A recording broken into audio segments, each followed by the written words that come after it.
Hi there, and welcome to the Skylight Books author reading series. If you'd like to learn more about us and our many upcoming author events, please visit skylightbooks.com, where you can browse our inventory, buy books, and join our Friends with Benefits Club. You can also follow us on Twitter, Tumblr, and Facebook. To speak to a real live bookseller like me, please call 323-660-1175. Thanks for your support, and enjoy. Today we also have a terrific person, just one of the most terrific people you can ever imagine. Ever imagine. Ever imagine. Yes, exactly. The little word, he's disappeared right now, so hopefully he'll reappear real soon. So I met Zach, 20 years ago, some years ago, when we first heard of this remarkable novel, Rolling the R's. And of course, we've followed his career ever since.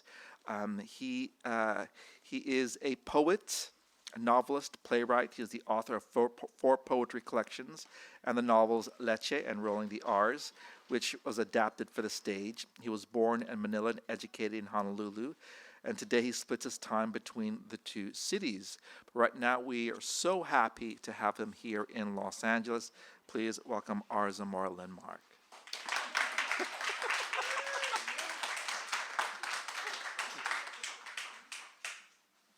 Wow, thank you, Noel. I think it was actually over 20 years ago, but we're not going to count. Oh, thank you so much. And I want to thank, they're also like co-organizers, Puro Arte, Kita Kids, and Philam. Where's Irene? Irene?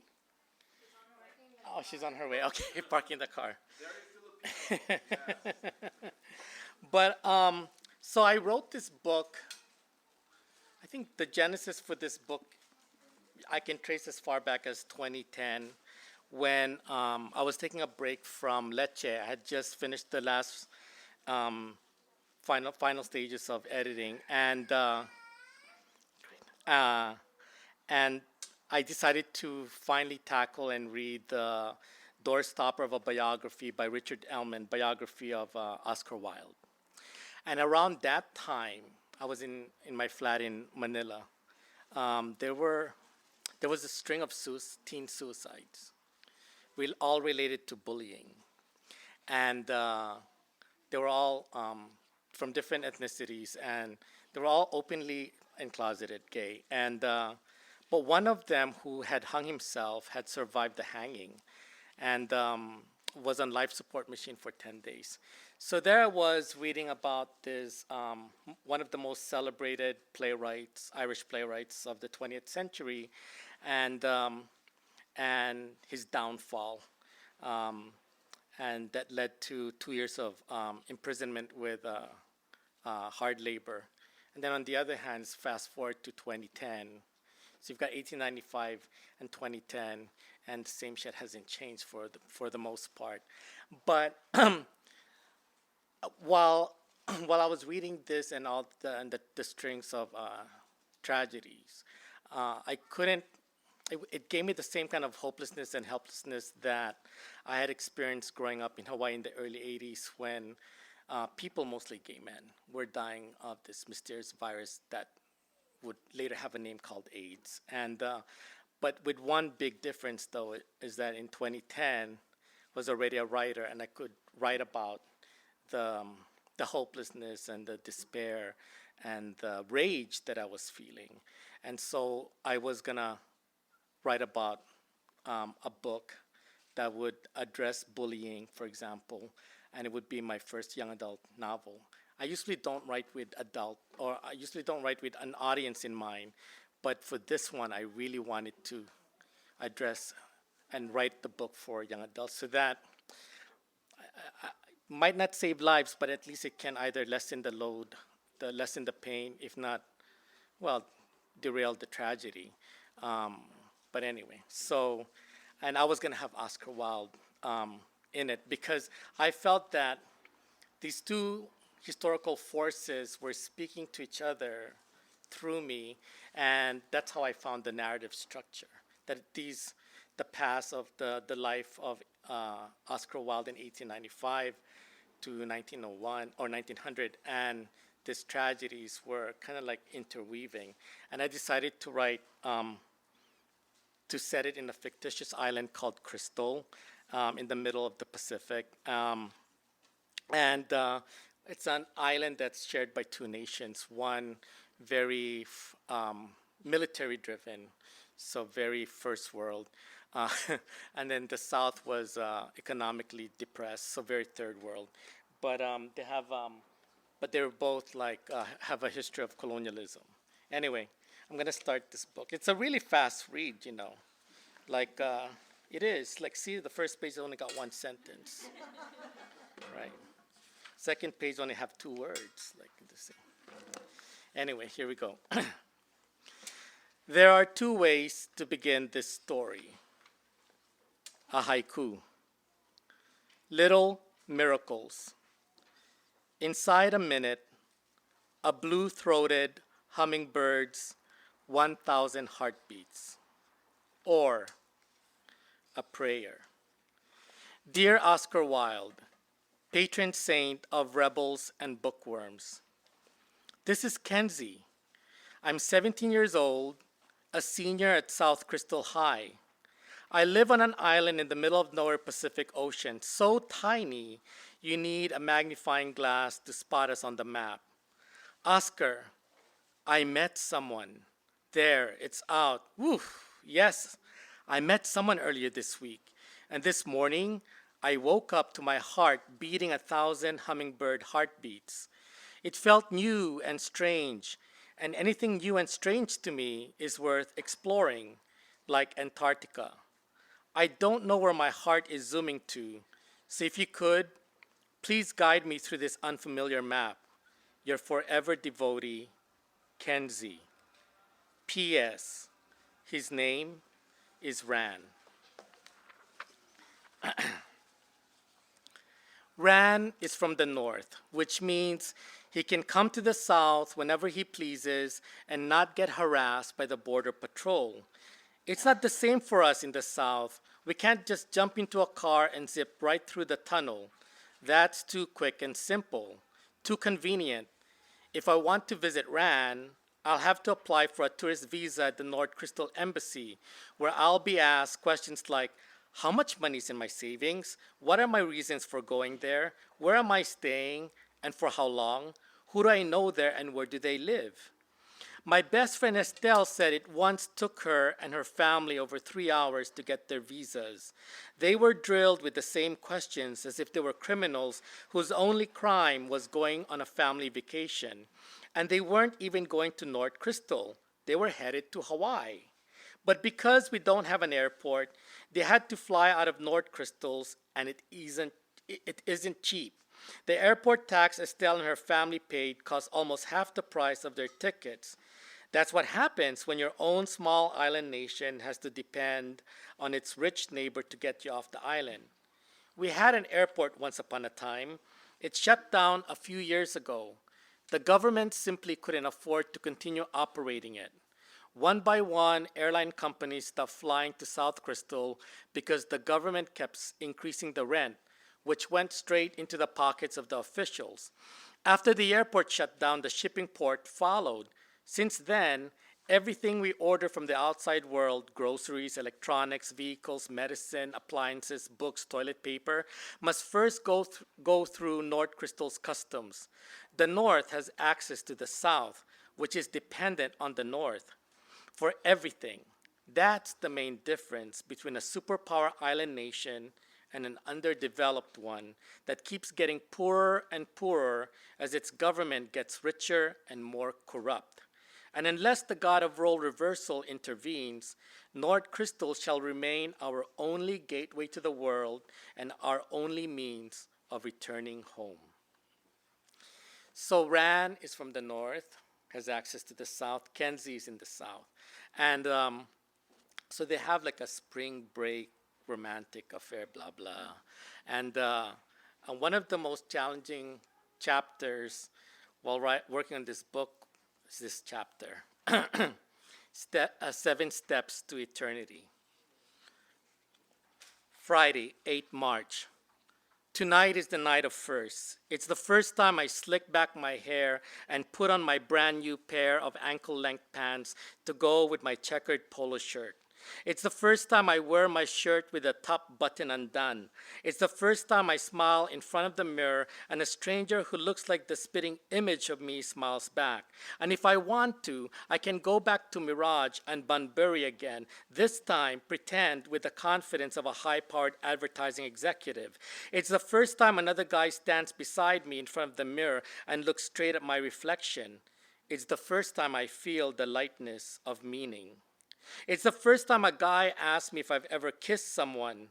I want to run out of my room, out of this world. I don't. It's the first time fear has worked in my favor. How can I possibly answer Rand's question?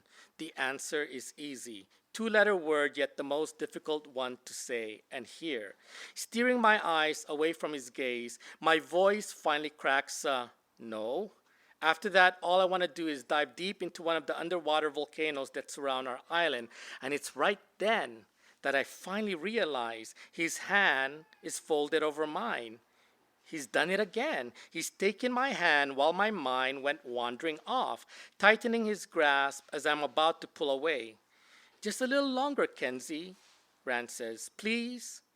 Then he gives me one of those nervous smiles you give to the person you like and you hope will like you back. I only wish that it had been, He pauses as his voice starts to break. That it mattered, that it began like this, he continues.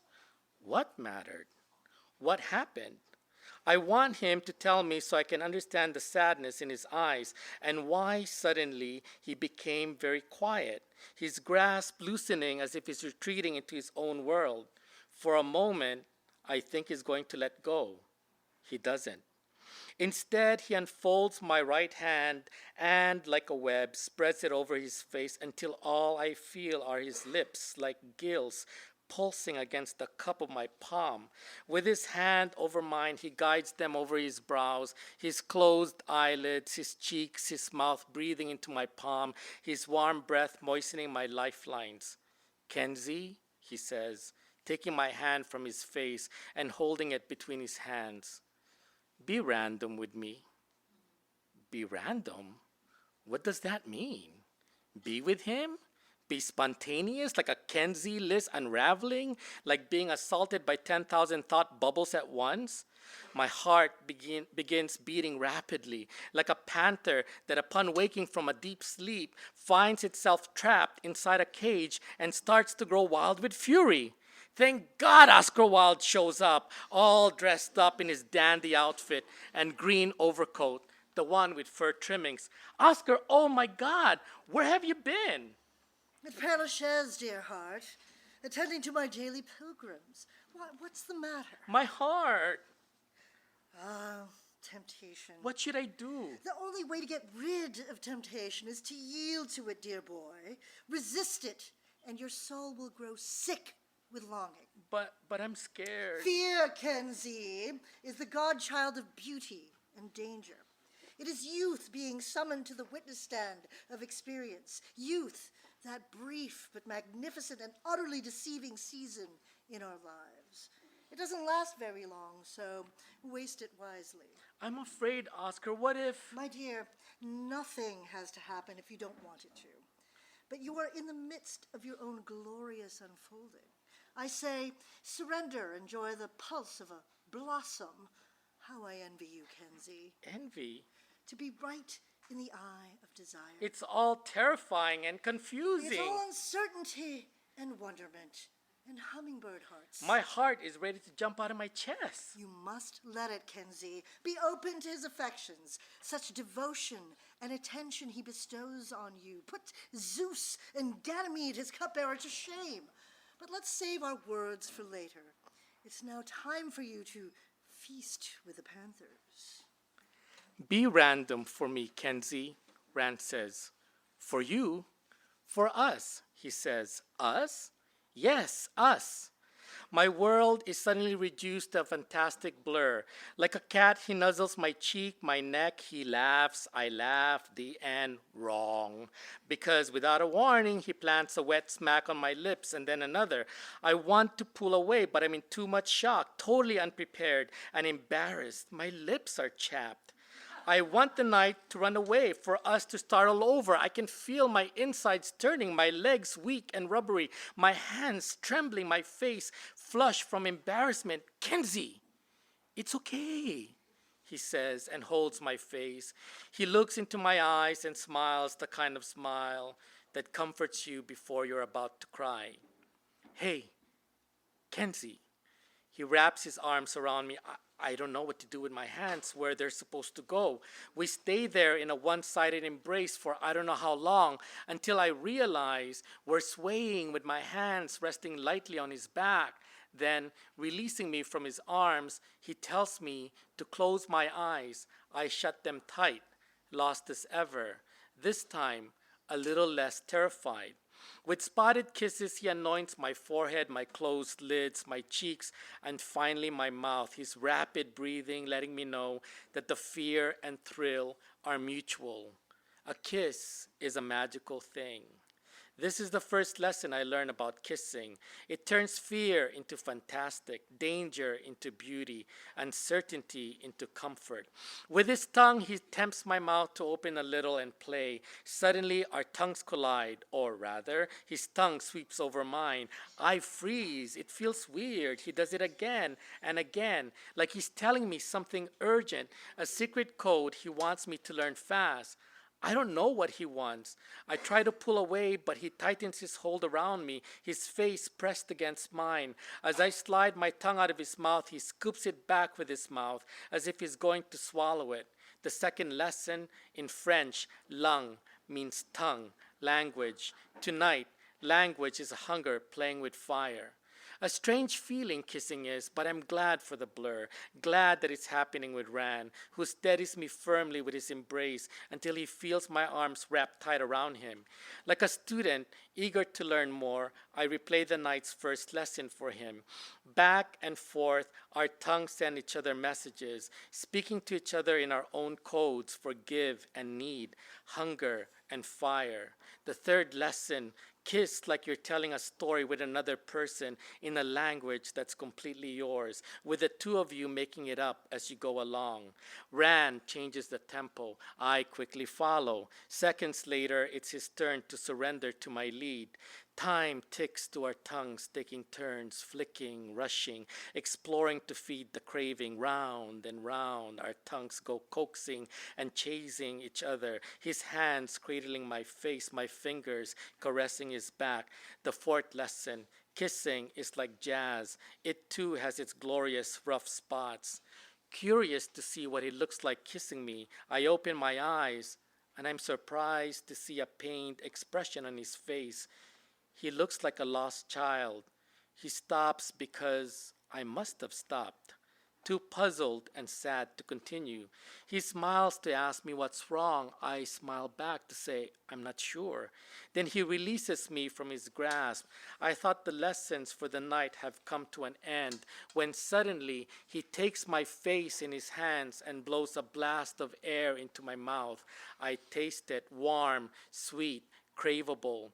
The fifth lesson, kissing is a mirror, watching and being watched. Before I know it, we're tasting each other's lips again, swallowing each other's breaths again, getting lost, then found, then lost in each other's sigh again. Our tongues going in circles, chasing and teasing and changing the speed of our want again, all for a beauty that once caused so much fear and unease and nervousness. And in the end, it turns out to be a magnificent blossoming, this dangerously delicious jazz called kissing. The sixth lesson, kissing is like playing a crazy game of conquest and surrender. Tonight, we kiss for what seems like forever, until the heart, like the panther it is, returns to its cage. The seventh and final lesson, kiss as if it's the end of eternity.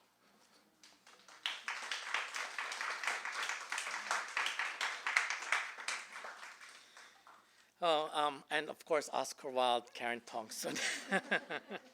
Thank you, Karen. That's great. Oh, I lost my page. Okay.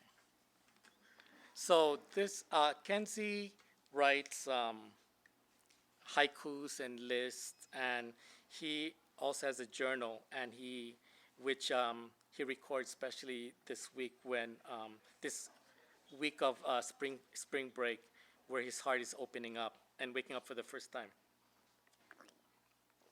So this is what he writes: Saturday evening, 9 March.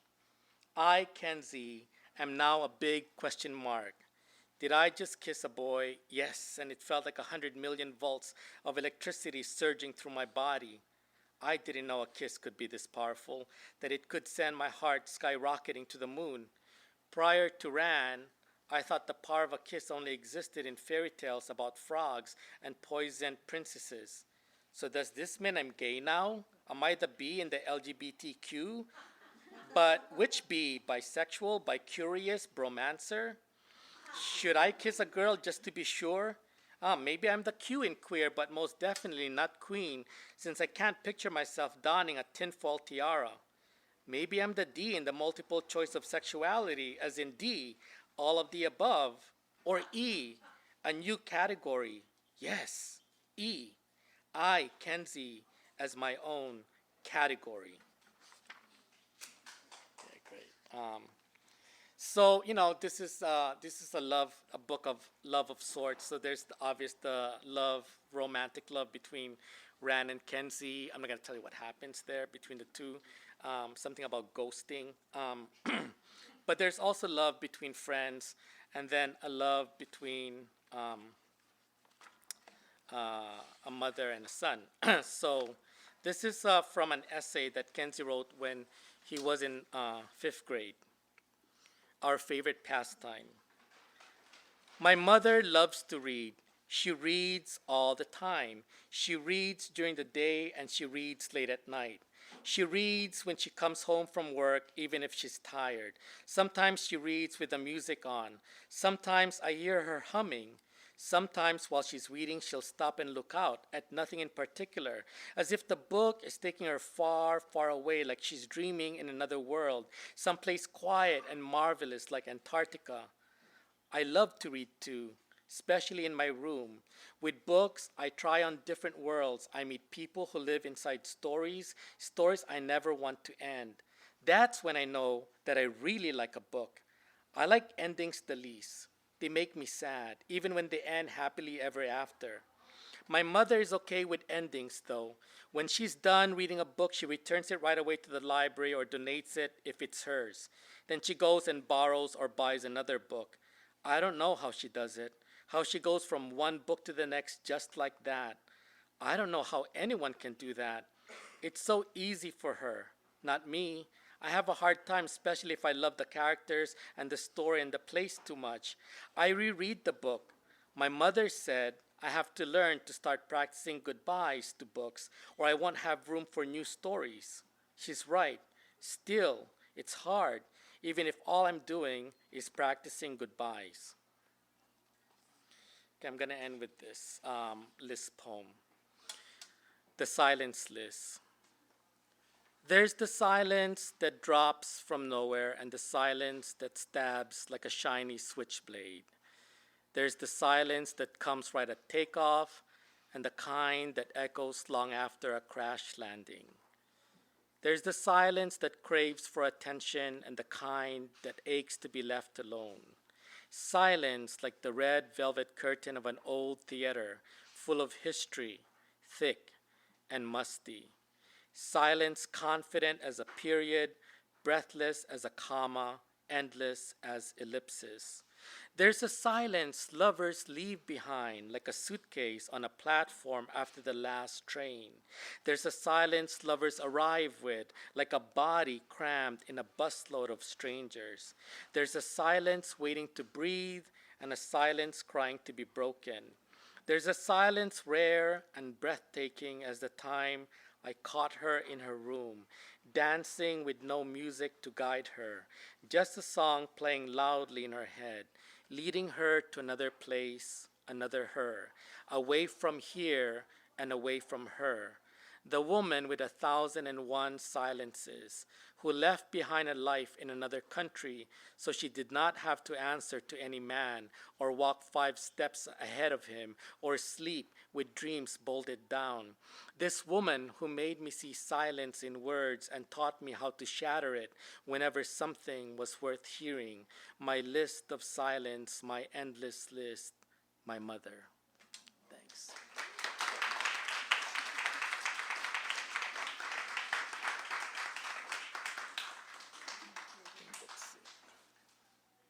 Is it 20 minutes? Does that go? Yeah, okay. Where are you going? No, I'm here, yeah. Do you have questions for our author?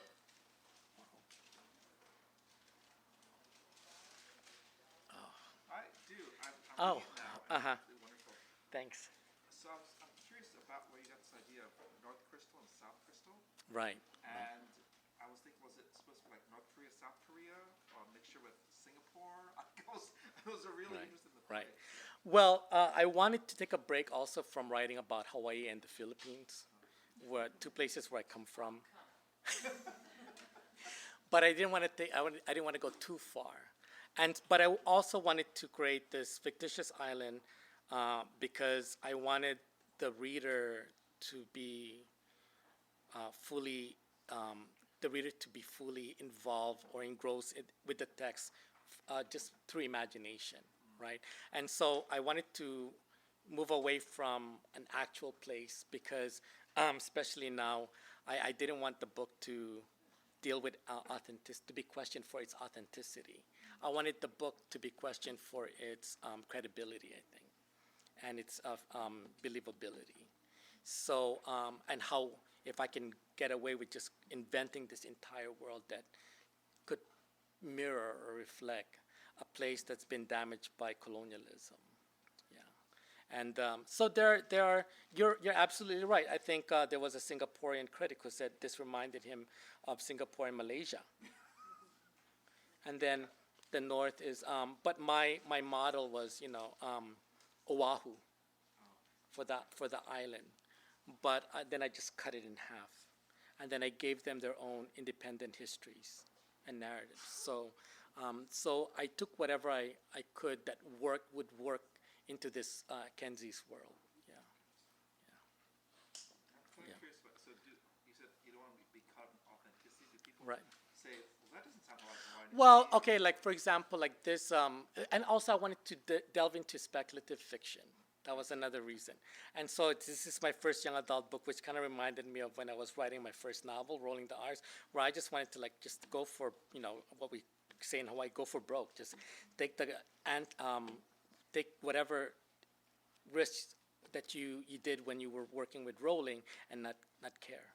So I really wanted to push. And I also wanted to, I had to read a lot of YAs too while I was working this book. And I also wanted the young adult readers to start broadening their definition of what a novel is, which is one of the reasons why I wrote Rolling too, but for adult readers. Yeah, it actually had sort of remnants of Rolling the R's.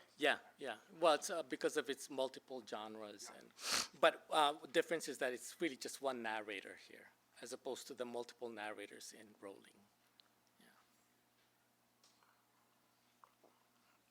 Yeah. Wow, I want people to come here. Like, they're all there. Hi.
young. I don't know. I mean, Yeah.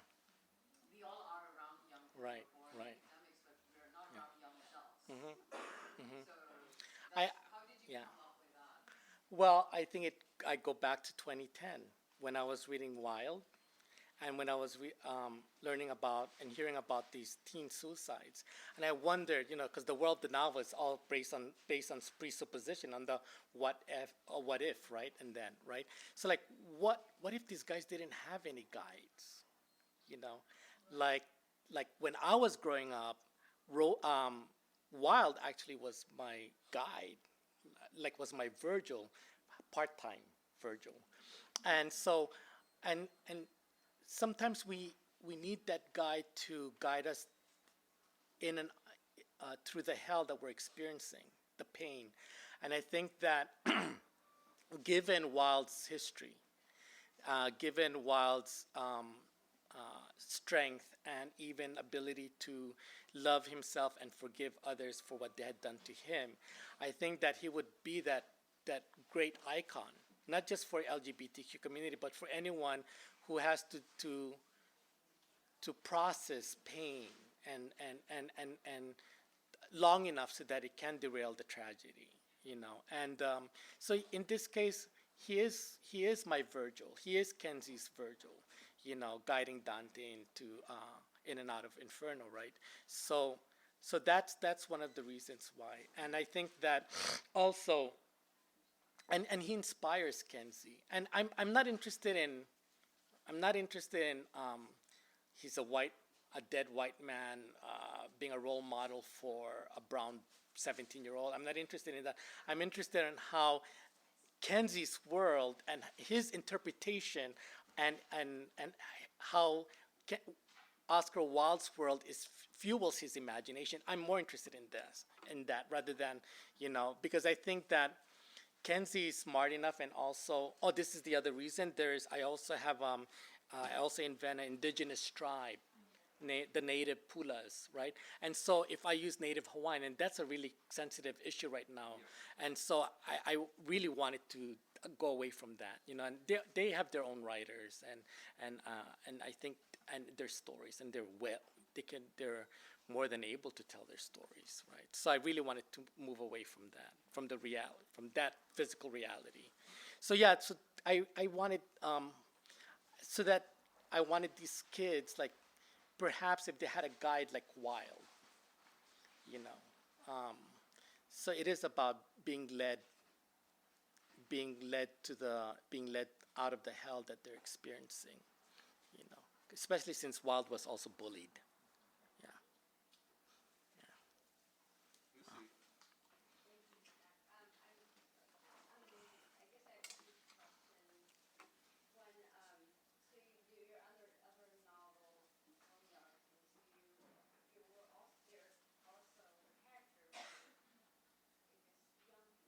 Yeah. The difference. Yeah. Right. Right. Right. Right. Well, the world is that the world of rolling is that they don't have. It's not childhood. They don't have childhood. They're forced to grow up, and it's a world of they're living under an atmosphere of violence and rejection, right? And they don't have this. It's slightly different from this one, because this one, they do have a support group, and it's called the Oscar Wilde Book Club, right? But the similarities is that they don't see themselves as victims, however damaged the place that they come from, their situation. They don't see themselves as victims, and they try to empower themselves regardless, right? I think that's the similarities between the kids enrolling and, and they do have a part-time guide enrolling, and her name is Exotica, right? And I'm actually working on finishing the sequel to Rolling right now. It's about Exotica. And so anyway, their transgender mother, right? But with young adult, there are parameters, right? There are parameters, and I had a really great editor who gave me a 4-page, basically, which I used that as a manual. Like, this is what I can do, And so how do I push the envelope then with these limitations? And like there are certain issues that I could have discussed at great lengths here, but it would have taken away from, would have taken the, it would have stolen the spotlight from Kenzie's narrative. For example, the whole trial of gross indecency or sodomy. And I was like, no. And I was also dealing with a gargantuan figure called Oscar Wilde, who can easily steal the spotlight, right? So I had to really be conscious as to, okay, when I want Oscar to enter the narrative. And because the moment he enters, he steals the spotlight, kind of like Edgar and Rowling. So I want them out so that the rest of the the rest of Kenzie's story can be told. Yeah. Yes.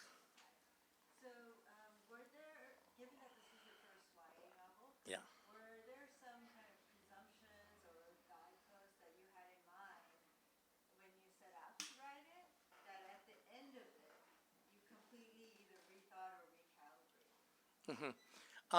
Well, actually was through the process. So when we sold the novel to Random House, it began in Medea Res, so middle the conflict, and then there's the second part is the flashback, and the third part is flash forward, and my editor said, could you restructure it so that it's chronological?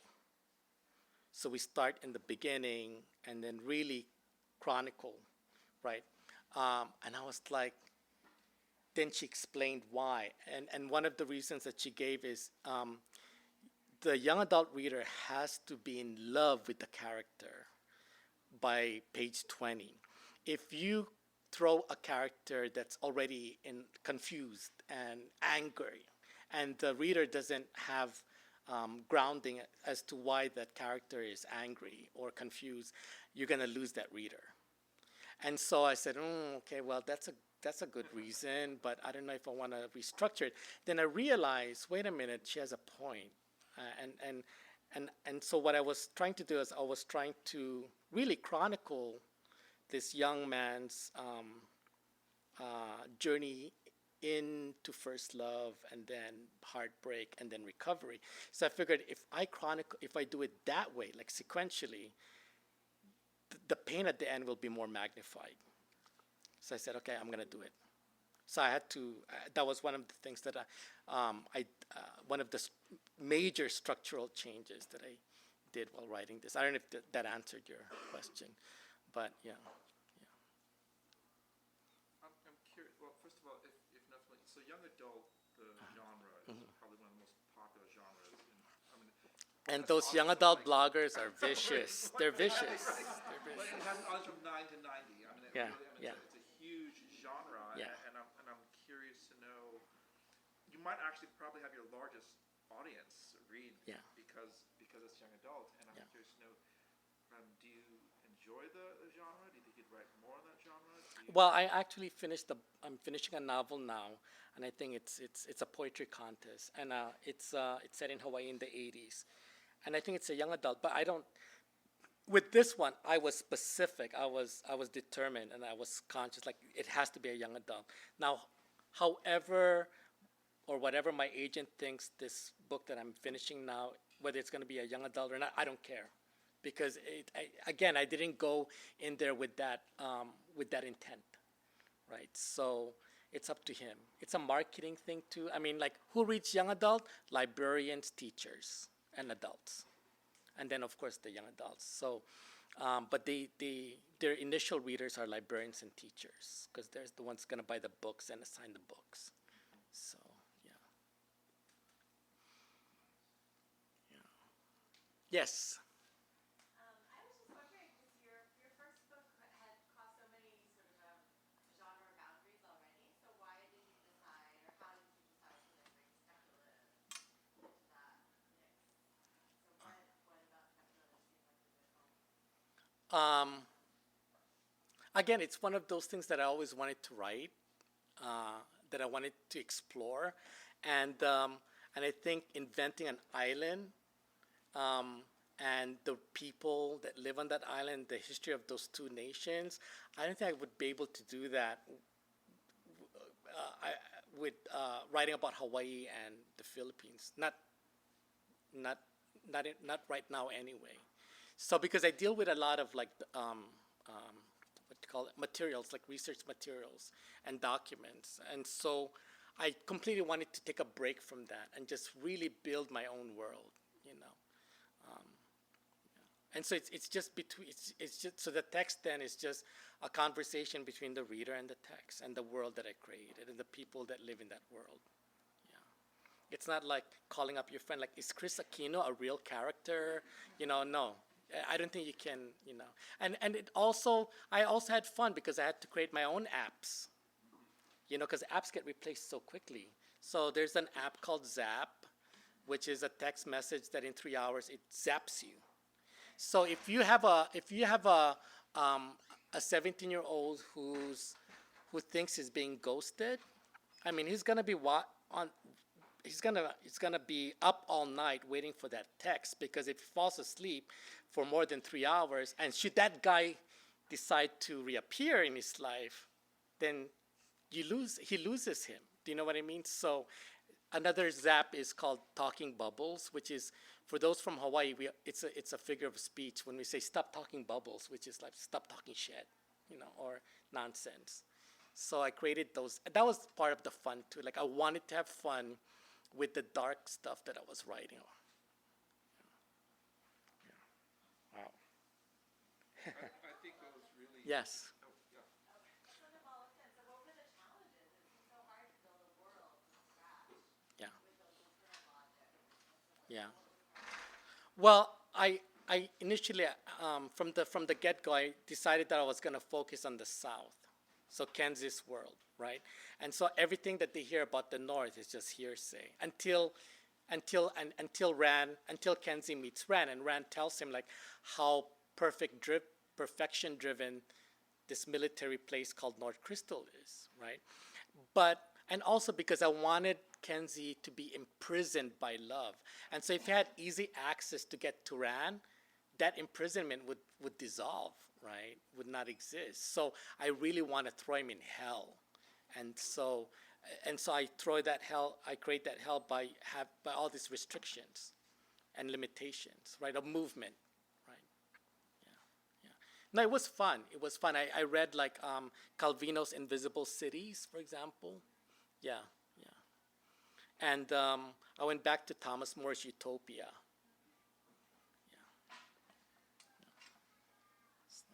Yes. Being around like 18 to 22-year-olds and not being young anymore, Yeah. like they're foreigners. Yeah. Right? How did you like? That had to be scary for you to try and. It was. You know, and so how did you? I had to interview my nephews and nieces. And then one was a reader, an avid reader. So, and she lives in the Philippines near me. And so I tested her, like, oh, can you read this? You know, she said, oh, I love it. You know, can you write? I want to know how they met. Like, really? You want to know how they met? Do you need to? Because, yeah, I want to know how they met. So I was like writing it. And so she was actually the writer, and she was just dictating. But she was so good that when it got to the point where, you know, Rand disappears, she said, I don't want to read anymore. And she said, no, you got to read because I got to finish the book. So I interviewed, like, aside from reading YA books, I had to interview enough, just maybe a dozen. That's all I needed. Yeah. And I got ghosting from my nephew, Alex. Yeah. So like, Alex, what do you call somebody who's a dick and disappears? Goes, and then he had to like text his friend and say, oh, ghosting, Tito, ghosting. You know, like, okay, ghosting. Yeah. Hi. I don't, it's not like a question because I haven't read the novel, but it's Yeah. so lovely to hear you. I feel like the ghosting, disappearance, and Oscar Wilde sort of this ghost figure. I was just kind of working through the different, you talked about him as a guide, but it seems like experience and that first kiss, just in the sections you read, that's a guide. The mother is sort of a guiding figure. And you're moving in and out of these voices, including how it is at the beginning, the sections of it scripted and very, the sense of the kiss and the silence was very poetic. So the shifts in his own voice in all of these particular voices, what's the kind of arc of the novel? I guess I just have to read it to find out, but you moving through all of those. Well, yeah, I think Ronaldo asked a similar question. I'm interested in the different, the many versions of Englishes. And so there is the English of Oscar Wilde, Victorian, and in order for me to achieve or come close to his speech, I read a lot of his letters, and I took phrases and then turned them into and played with those phrases. And then there's the English of technology. So there's texting language and also Zap language, English. And then there's the English of the silence.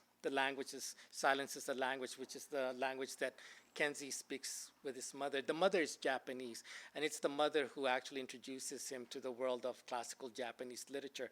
That explains why he writes haikus and he writes lists, which you can trace as far back as, say, Shawnagan's The Pillow Book, right? And so I also wanted to give a texture, like the language then would inform the different types of texture in the novel. So you're not just reading about this guy who's falling in love and then out of love, and then you're also reading about his history and the different types of languages that he's exposed to in this island, including the English of his imagination. Yeah. Wow. Okay. Any other comments? Any other questions? Well, I do have to say, I just, so working here, I ran into a lot of young novelists. Yeah. And no matter how old they get, they still have this youthful quality about Yeah. them. And Yeah. I think of you're this sophisticated writer, it's very sophisticated. And I was thinking, and actually when I was going into it, I wanted to know if Zach can pull it off, and I thought it was amazing. It was really, thank really you. wonderful. And particularly the social media you got just right. I thought a lot of young people be in social media. So I hope you all buy the book. We have copies of the novel up the register. We'd love it if you bought the book first before you got them signed. We also thank you, Irene, for bringing some. Oh yeah, there's a refreshment, wine. Delicious refreshments we'll bring out. So please stay and enjoy the refreshments that Peter Arthur had Film Arts. Move this stuff out of the way, and he will go ahead and sign. Where do you want me to sit? You've been listening to the Skylight Books author reading series. Don't forget, you can listen to this and all of our other great podcasts at skylightbooks.com. Thanks again for stopping by, and we hope to see you soon.